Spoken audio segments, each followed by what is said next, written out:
And welcome back, intrepid travellers. Yes, we're back into 80 days. So far, my journey isn't looking very good. We're on day 73 and only just now in United States. Let's get straight into it, I think.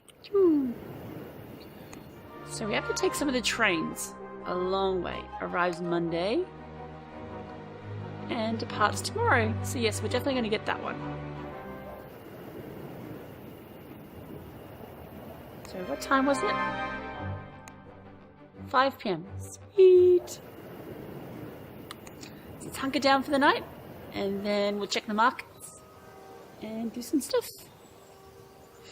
San Francisco seemed less a city and more a ravenous beast bent on consumption of everything, even of itself.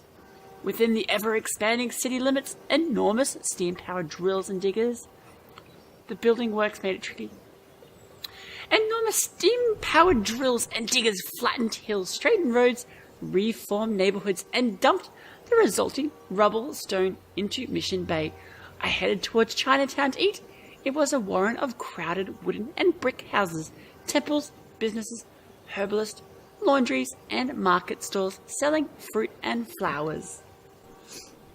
Let's see which one. Brightly coloured lanterns? I regarded the people. I was interested in conversation, or I wanted only to eat. You know what? I'm actually hungry in real life, so let's choose I wanted to eat. So I found a street vendor and brought a portion of noodles in a thick, pungent sauce served with fresh caught shrimp. A stroke of culinary luck. The man next to me nodded. "You like it?" he asked. "Indeed I do," I replied. He chuckled and smoothed his crisp shirt. "Many of my friends, they say, Lynn, and you talk to foreigners, you wear their clothes, and I say to them, I am American now. You are too." He pointed at a young man with his hair in a queue. "Look at him with his old-fashioned hair. There is a law against it here, but he wears it like that. The fool!" "What a ridiculous law." "Yeah, I think that's a ridiculous law. But that is your tradition. Why is there a law against it?" I asked. "It hurts no one, surely." We must let go of our old culture," Lynn counseled. "We are American now."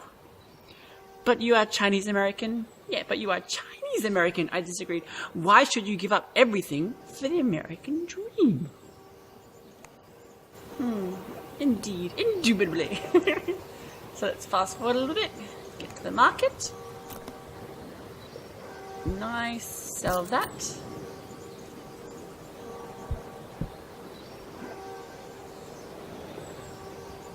Where are we heading? Dusty road set, that might come in handy. And yeah, we'll just get rid of that now. We're not going to Merv anymore. And that means we have 2 bags. Sweet. So, get out of here. We'll depart. Go. The Transcontinental Express. We were lucky to arrive in San Francisco just in time to catch a journey along the as-yet unfinished Transcontinental Express. Oh, that doesn't sound good, unfinished. Which would take us as far as Burlington in 5 days, with only a handful of stops along the way. Monsieur Fogg, unfortunately, was not feeling lucky, having eaten some rather spectaculative oysters in the afternoon when away from my watchful eye. I was most solicitous, and brought my master cool cloths and weak sugared tea till he pronounced that he felt much recovered. That's good. It's only 48. Let's give him some more attention. We've got to keep his spirits up. The first day aboard was enjoyable enough. American trains could clearly not compete with their European counterparts, but it was amusing to see them try. The posters proclaimed Pullman's Palace sleeping cars. They were more like places to keep cattle. And they were places to keep cattle.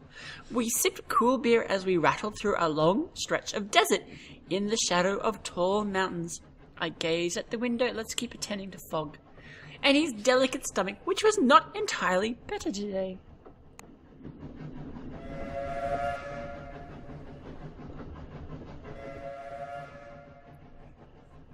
Our fellow passengers were a curious mix of gold and silver prospectors, homesteaders, farmers from all corners of the world, Mormons, missionaries, soldiers, and stiff-necked gentry of various sorts. I gave a young black woman with a deep red bomb an infectious laugh.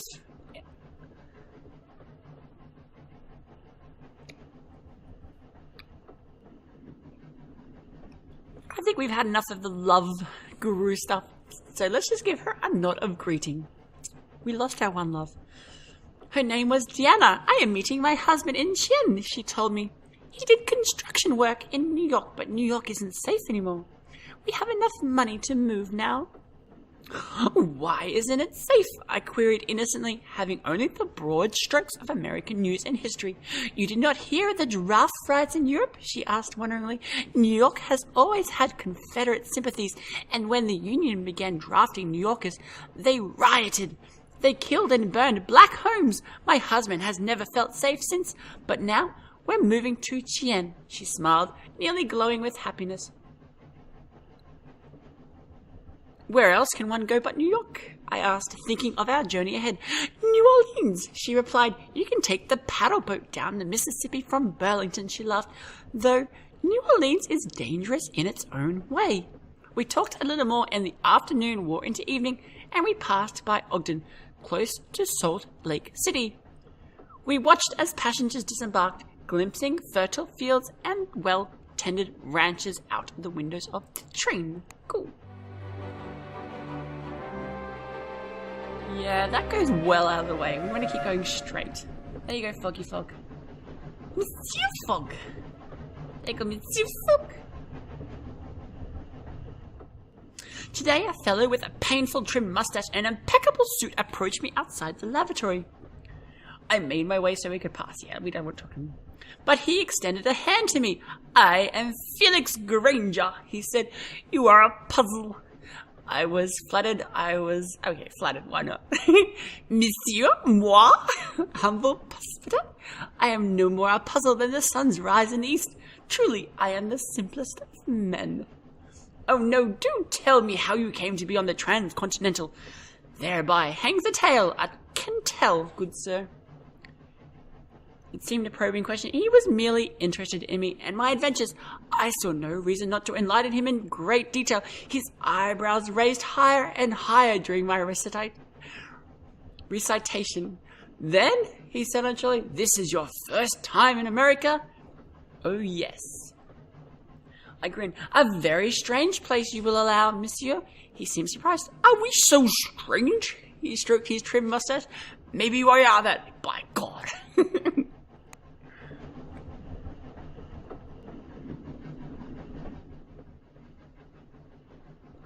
We stopped at Chien, Wyoming for a few hours in the evening. The trim, mustache fellow disembarked to talk with a 6-foot-tall woman who wore the latest slim-trained skirts and a pistol tucked into her waistband. We watched. None the wiser. At luncheon I asked one of the women, a sturdy-looking prospector who looked at the carriage with an expression of palpable awe. That's Esther Hobart Morris, the first woman justice of the peace in all of America, he said fervently. Ain't she something? The trim mustache fellow boarded the train again before the last whistle broke, his face drawn and anxious. It was day 76. We had barely 100 hours remaining to return home. I know, I'm sorry.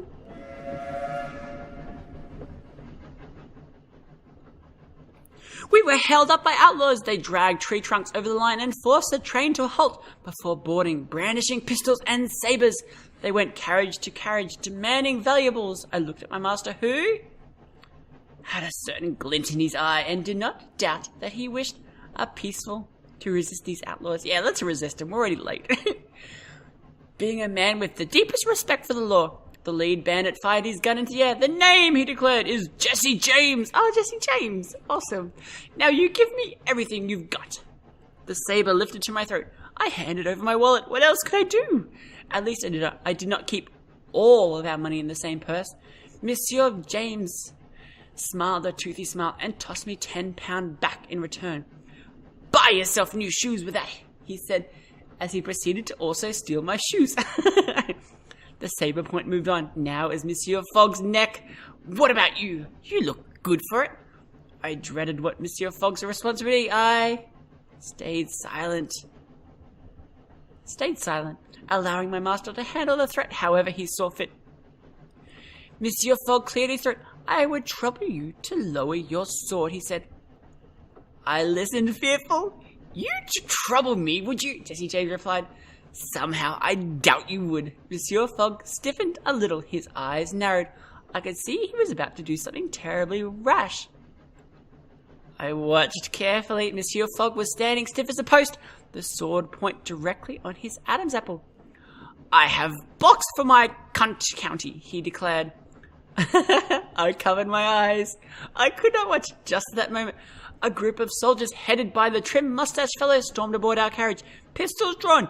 Jesse James lifted his sword and held up his hands.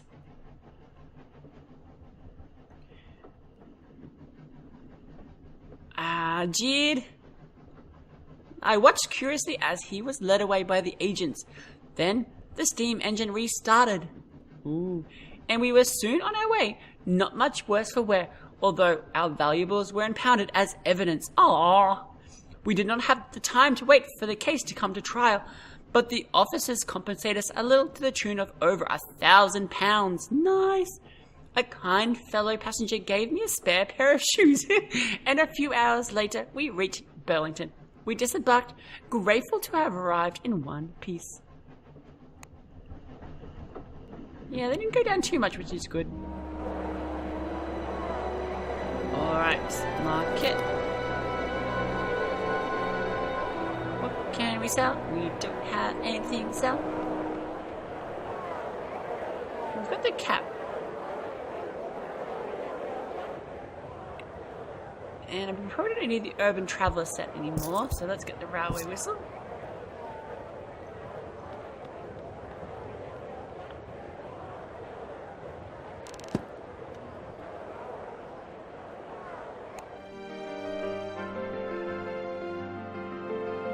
So, we need to get over here to New York, or further up into Quebec, and then over to London.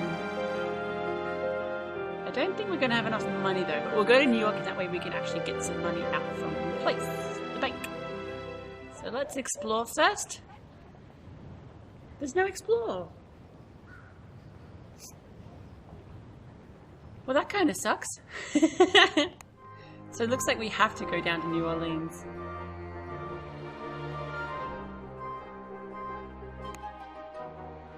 Maybe we just wait and see what happens tomorrow.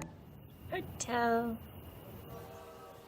Burlington was situated on the west bank of the Mississippi River and had grown to a prominence along with the steamboats that paddled up and down the long stretch of river. The construction of the Burlington Railway route had caused a temporary influx of Chinese and Irish labourers into the town, where many of them drank and generally had a good time, of course. Yeah, they're just having a good time. Good times were a scarce commodity in Burlington, or so it seemed to me. The town distinguishes itself in my memory as the place where I managed to burn one of Monsieur Fogg's shirts. He was not terribly understanding. I apologized most profusely, and Monsieur Fogg informed me that he preferred proper action to tedious apologies. This is unlike you, Passport. I do not like it. So explore. We might get to see some other travel arrangements. I walked the streets a while, discovering the possibilities for how we might make progress.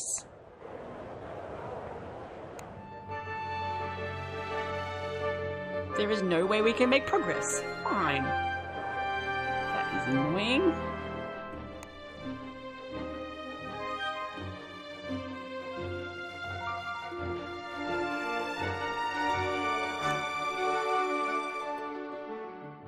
So that looks to be the only way into New York. That's a bit of a shame. I thought we could get to like Chicago and somewhere else from there. And then straight to London from there. Although we are going to be late, it looks like. Let's make this last trip. We'll plan it. Go down to New Orleans in 2 days.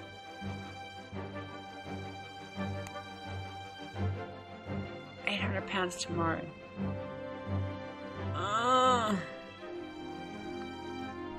No, I can't afford that. We don't have much money left. So let's just hotel for the night.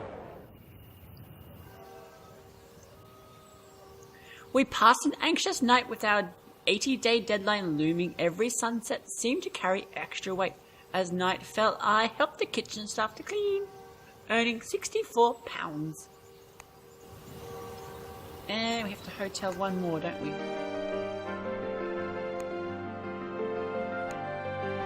Tomorrow at 6 p.m. Hotel again. Night fell as we lay down to sleep. The Zeofog murmured, "Today is the day 80 passport. We have failed.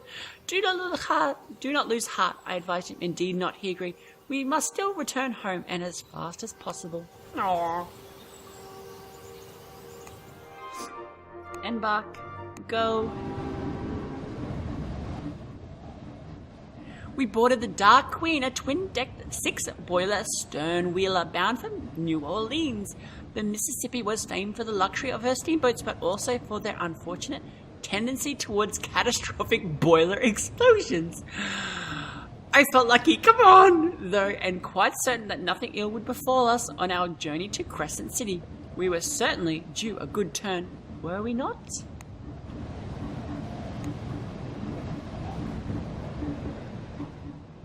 The common rooms and lounges of the Dark Queen were full of gamblers, enticing passengers into games of dice or cards. The river ports had been passing more and more regulation, and the cheats and crooks had all fled to the unregulated waters of the Mississippi to ply their trade. Let's try and earn some money, why not? I set about earning what I could. With unscrupulous card playing, using everything I had learnt from the cool calculation of Monsieur Fogg, I did well enough, earning a few £100. Nice! But by the end of the evening, no one wanted to play against me again. There is no fresh meat aboard such a boat. Cool. Day 80, I know. We sucked. Captain Laeter was clearly quite cozy with the gamblers, and had something of their attitude himself. "I'll wager I can get us to New Orleans in 3 days rather than 4, he shouted at the room at large. "Who'll take the wager?" We could use an extra day. Why not? And the captain seemed quite sure of himself. £100 on it. Yep, go for it. I called. The captain whooped before loping off into the engine room. "Watch and learn, my friends. You'll see a record made today." Yeah, we're already late, but let's not be even later. I think converse. Oh, I missed it. Captain Latour ordered the Calliope to play tunes as he mustered the crew and gave them the order to push the engines to their maximum limit. The coal shovelers scouted the extra work involved, but the captain ignored them magnanimously. The Dark Queen's crew seemed competent enough, but as the boilers whistled and screamed, the ship began to make ominous, keening noises. I offered to help shovel coal and tripped off to my shirt sleeves. "Keep shoveling," Captain Latour shouted, tapping dials and muttering orders. He squeezed more oil into the engine crate. "We'll be in New Orleans by sundown," which was when something began to make a screaming noise. Woo! I turned about, looking astern, seeing smoke issuing from a crack in the metal, and then it was too late.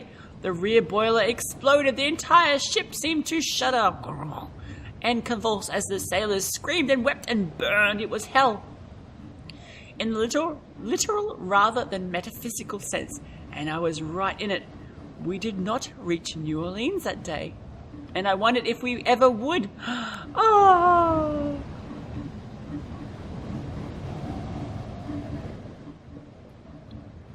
None of the sailors died yesterday, though some no doubt wished they had. Much chastened, Captain Latour moored the ship and organised boats to take them to the doctors ashore. Monsieur Fogg and I were unharmed, at least physically, but there is no music or laughter on the Dark Queen's decks, and I do not think there will be any for a long time. Even the hardened gamblers played in respectful silence. Do we get $100 for that bet, though? We did bet him. Greetings, Mademoiselle Grimwood. Honestly, I don't know what I'm doing aboard this thing. New Orleans. Keep talking.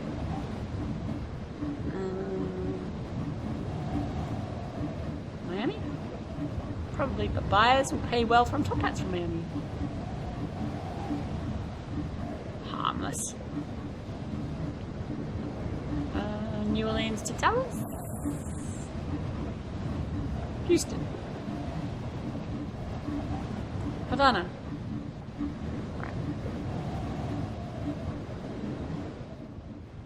The Dark Queen continued her journey down the Mississippi, though at a crawling pace. Captain Latour ordered only 2 of the 5 remaining boilers fired, and had to offer double pay to the stokers to induce them. What a waste this is, I said disgustingly to Monsieur Fogg. My master regarded me thoughtfully. Captain Latour took a gamble, and this time he lost, that is all. But you were a gambling man, I said, thinking of the screams of the sailors. I realized as much the very first day you took me into your service. What is the difference? There is none, Monsieur Fogg said calmly. After a moment's consideration, I merely have a better calculation of the odds. That was an extra 3 days because of that explosion. We docked at New Orleans when the sun was low in the sky, glinting over the blackish water of the river and bathing the French and Spanish colonial villas of the city in soft yellow light. Captain Latour came to see us off. The captain made a beeline for us like a weary ghost, but I made sure to avoid him, hustling Monsieur Fogg onto the wharf before our ghastly wager might be settled. I wanted neither his self-pity nor his advice.